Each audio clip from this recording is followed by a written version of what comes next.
very important to put this in on this little bottle here. This is your fog juice.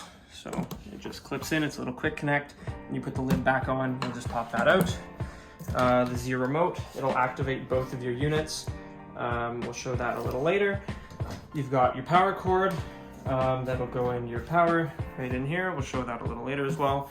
Some switches, some DMX ports, and then in here, you've got your water reservoir. So we'll show filling that, and then show it working. Here to fill up the water, you'll open this guy. You'll see this is where you're gonna get a hose, and you'll fill it up. So you're gonna fill it up until this little float here comes all the way up, and the water comes just under this little pad, this little bracket here. This float here, if it gets too low, the unit will beep, and that means that you've got too little water, which will break the unit. So when you fill it up, make sure this goes all the way to the top and that your water level is just below that little tab there. Right about there.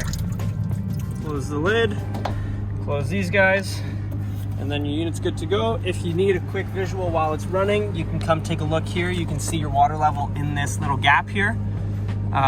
So right about where that little float is where the water level is. If it drops below that red line, you know that you need to fill it up. Again, if it will beep if it's too low. Power the unit, you've got a power con here.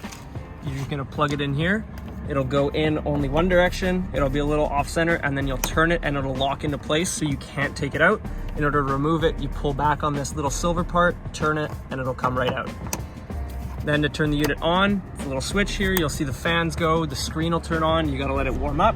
It should take about 5 or 10 minutes to warm up, and then it'll be good to use. So once the unit's warmed up, you can see on the little screen here, it'll say English temperature, and it should say about 260, anywhere between 250 and 270 is ready.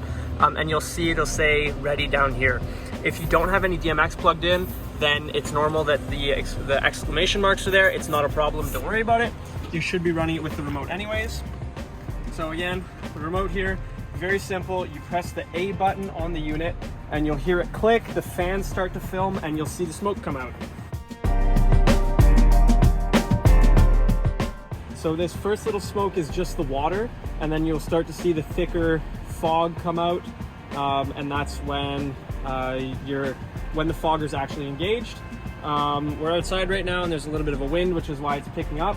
But as you can see, it stays relatively low, and will fill up an area pretty quick. So once you're done with your effect, on the remote again, you hit the B button and you'll hear the machine click again, and it'll turn everything off. It'll still have a little bit of smoke that comes out as everything starts to clear out, but it will end the effect, and as you can see, everything starts to dissipate.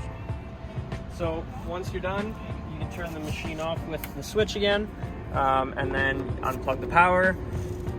You have to take this guy out again. It's a little quick release, so as you pull this up, everything comes out. So that just hangs in here. If it stays inside, this gets kinked and it breaks the machine, so don't do that. And then you have to let the unit drain. So on the front here, there's a little drain valve.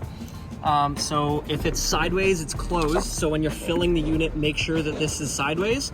And then to release it, you just straighten it out. It'll leak, it'll drain all the water out. And then once it stops, then the unit is empty, and you can close that up again. So the lids do come apart. So in the event that they are separated, it's very easy to get them back together. There's a little pin here and a little hole in this guy. You just line these up, they'll slide in together, and then it's back together. So once you're done, you just put the cable inside, make sure the remote goes back in the unit as well. If the remote's missing, the unit isn't usable. Put your lid on, you line this up, this will close up, and then you close up your latches. And then once your unit's done draining, then you just close that little ball valve up, and that's how you use the low line fog machine.